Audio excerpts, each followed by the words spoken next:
مثال کے طور پہ وہ کہتے ہیں کہ جناب ایک زمانے میں فتویٰ آیا اور اب بھی بہت سے لوگ مانتے ہیں کہ سٹیٹک تصویر جو ہے وہ حرام ہے، وہ ٹھیک نہیں ہے. میں ڈیجیٹل تصویر کی بات نہیں کر رہا، لیکن نوٹ کے اوپر اگر تصویر آئے تو نوٹ کیوں حلال ہے؟ یہ کویشچن ہے. پھر وہ کہتے ہیں جناب کہ آپ یہ فرمائیے کہ چوری کی ہوئی گیس سے اگر کھانا پکایا جائے تو کیا کھانا حلال اگر ہو تو کیا کھانا حلال جائز ہوگا یا نہیں ہوگا؟ مثال کے طور پہ اس کے اوپر بھی آتا ہے کہ اگر ایک شخص نے اپنی بہنوں کا حق نہ دیا ہو اور غبن کیا ہو اور چور ہو اور سمگلر ہو تو کیا اس کا پیسہ اگر ڈونیٹ کر دیا جائے کسی مدرسے کو یا مسجد کی تعمیر کے لیے تو کیا وہ لینا چاہیے؟ یہ کویسچنز انکوائریز طنز بھی ہے، یہ میں سمجھتا ہوں یہ طنز بھی ہیں، لیکن یہ جینون بھی ہیں. کیا فرمائیے گا تینوں باتوں کو آپ کیسے رد عمل دیں گے؟ دیکھیں، بنیادی بات یہ ہے کہ پہلے تو یہ سمجھنا ہوتا ہے کہ فتویٰ ہوتا کیا ہے، فتوے کی شرعی حیثیت کیا ہے. دنیا میں دینی یا شرعی طور پر جو چیزیں انسان پر لاگو کی جاتی ہیں وہ دو طرح کی ہیں.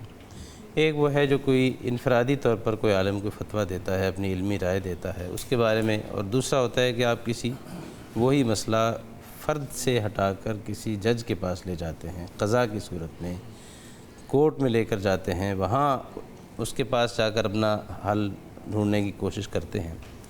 تو دونوں میں ایک فرق ہے، ایک ڈفرینس ہے.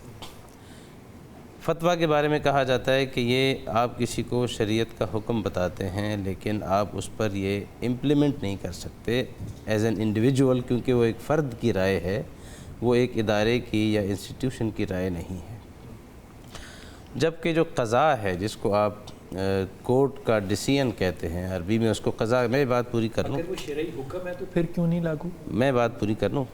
اس کے بعد لیکن اگر وہ قضا ہے فرض کریں اور اس قضا میں آپ کسی جج کے پاس وہ مسئلہ لے جاتے ہیں، وہ آپ کو کوئی ڈیسیژن کرتا ہے تو اس کے پاس یہ پاور ہے کہ وہ اس کو امپلیمنٹ بھی کروا سکتا ہے. ٹھیک ہے، وہ ریاست ہے، وہ ریاست ہے، وہ اسٹیٹ ہے، اس نے اس کو نافذ کرنا ہے طاقت کے ذریعے سے بھی، اور وہ ایک شخص پر جس نے پوچھا ہے اس پر وہ واجب العمل ہو جاتا ہے. وہ فتویٰ نہیں ہے، وہ حکم ہے، وہ قضا ہے، اس کو عربی میں قضا کہتے ہیں، وہ ڈیسیژن ہے. جی.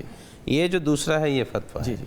یہ فتویٰ اس کی وجہ یہ ہے کہ جب دنیا کے ہر ڈسپلن میں یہ پریکٹس موجود ہے، چاہے وہ میڈیکل سائنس ہو، چاہے لا ہو، یا کوئی بھی اور طرح کی مختلف قسم کے علوم ہیں، اسی طرح شریعت میں بھی، کہ جب آپ کسی کے پاس فتویٰ لے کر جاتے ہیں یا اپنے کوئی پرابلم لے کر جاتے ہیں کہ اس کا سلوشن آپ بتائیے، تو وہ ایک فرد کا یا اس شخصیت کا کی سمجھ کے مطابق وہ حکم شرعی ہے. اس کو میں علمی رائے کہہ سکتا ہوں. میں وہی عرض کر رہا ہوں، وہ اس شخصیت کے مطابق ان کا ایک فتویٰ ہے، اس کے مطابق اگر وہ جس نے وہ فتویٰ مانگا ہے، جس نے وہ رائے ان سے لی ہے، اگر وہ سمجھتا ہے کہ ان کا علم، ان کا تقویٰ، ان کی پرہیزگاری اس درجے کی ہے کہ میں اس پہ عمل کر لوں تو مجھے کوئی وہ نہیں ہے، تو وہ اس پر عمل کرنے کا پابند ہو سکتا ہے. یعنی پھر بھی اس میں وہ آزاد ہوتا ہے، اس طرح نہیں ہے کہ آپ اس کو بائنڈنگ کر دیں. اس کا مطلب یہ ہوا کہ جیسے کہ ایک فتویٰ میں نے لیا کسی سے جی تو میں اس کے بعد دوسرا اوپینین بھی لے سکتا ہوں، تیسرا اوپینین بھی لے سکتا ہوں،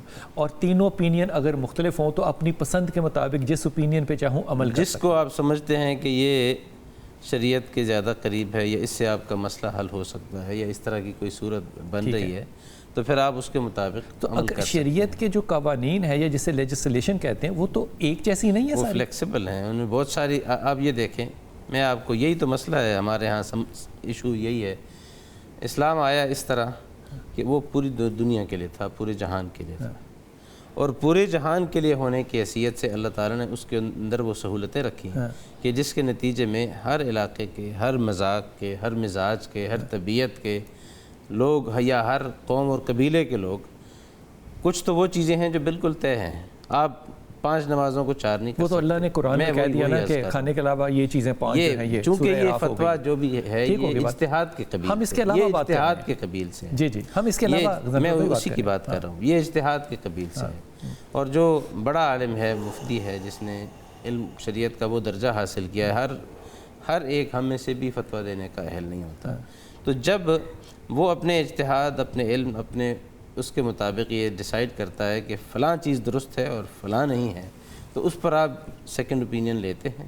سیکنڈ اوپینین کی بنیاد پر اگر آپ نہیں چاہتے کہ اس پر عمل کریں، یا اگر آپ 3 جگہ سے رائے لیتے ہیں، تینوں جگہ ایک ہی رائے آتی ہے، پھر تو آپ باؤنڈ ہو جاتے ہیں. ٹھیک ہے. لیکن اگر آپ دوسری رائے لیتے ہیں وہاں میں جو آپ کی بات سے ساری سے جو سمجھا وہ یہ کہ فتویٰ جو ہے وہ ایک آدمی کے اپنی علمی قابلیت کے مطابق اس کی اپنی ذاتی رائے ہے. جی جی